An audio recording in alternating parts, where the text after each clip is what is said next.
Hey guys, welcome back. So today I made a Lego pinball machine. I'm gonna show you how it works, and also you can build your own if you want. Okay guys, so right here's what it looks like. So if you press this in right here, both of these will go up, and they'll come right back down. This right here is spinning. It just spins. It's just another like feature in it or whatever. And then to launch the ball, you pull this back and then let go, and it should launch up. Okay, I'm gonna give you guys a test of how it works. So you just launch this up. And then you just keep launching the ball until it falls down into the hole. And as you'll notice, the spinny thing in the middle will spin. Kind of weird. And yeah, see how it fell on the bottom? That's what will happen. And once it falls down there, you can't get it back up. You just pick it up, put it in the launcher, and then you restart.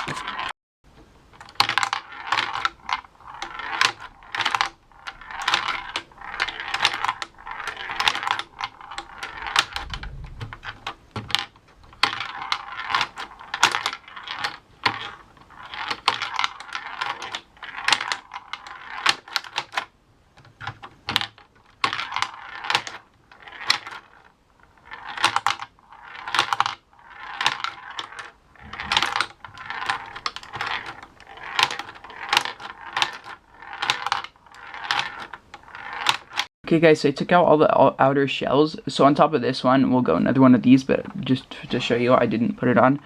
So this goes right here, and then when you press this in, this will go up and down when you press this one in.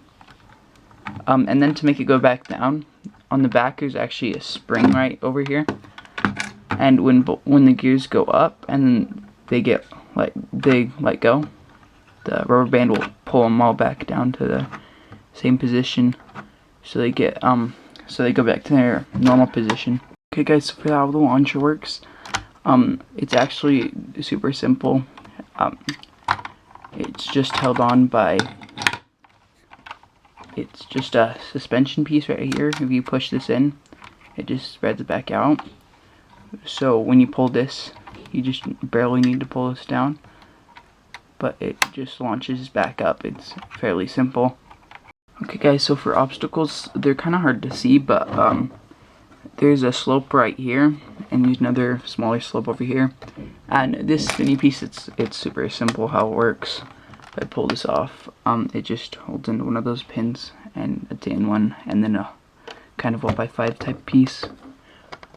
And then I just have a disc right here that the ball can just roll over on. And those are all the obstacles, but they actually do a lot with it. And the ball can actually like curve up here on all these corners. And I used cones right here, because without cones right there, the ball can't fit through, barely. So with cones right there, the ball barely fits through. Okay guys, so for every single leg on this, they all have these rubber pieces on them. You don't have to put these on. But for me, the rubber pieces make it a lot easier to play on like a hard surface like this. It just gives it grip. If you have these are kind of a harder piece to get. On the front, it's a little bit different style of them, but they're still the same.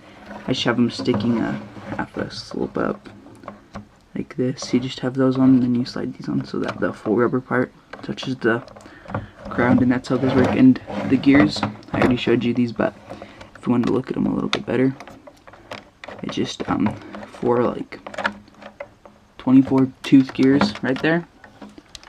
And to hold the rubber band on too, it uses these ball joint pieces. They're kind of hard to come by. I guess you could use something else, but yeah, that's what that uses. Okay guys, so for the legs, these ones are 3.5 blocks tall, and these ones are 5.5. It just gives it some slope. And in the middle right here, there's actually another one to keep it from warping as much. It's kind of nice to have. Okay guys, I'll give you one last overview of this. If you want to make one of these, they're fairly simple to make if you have the parts for them. And also for this, you can also use a rubber band instead of that spring piece if you don't have it. Yeah, this build is pretty simple, if you're wondering how to build it. Oh yeah, and all of these slots right here are 2 blocks thick for the ball. Can't fit in any other, well, smaller spaces.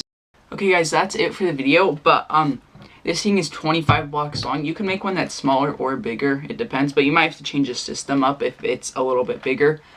But there's this awesome show out called Lego Masters. It premieres on Fox every Wednesday. And as always, make sure to like, subscribe, and hit that notifications bell.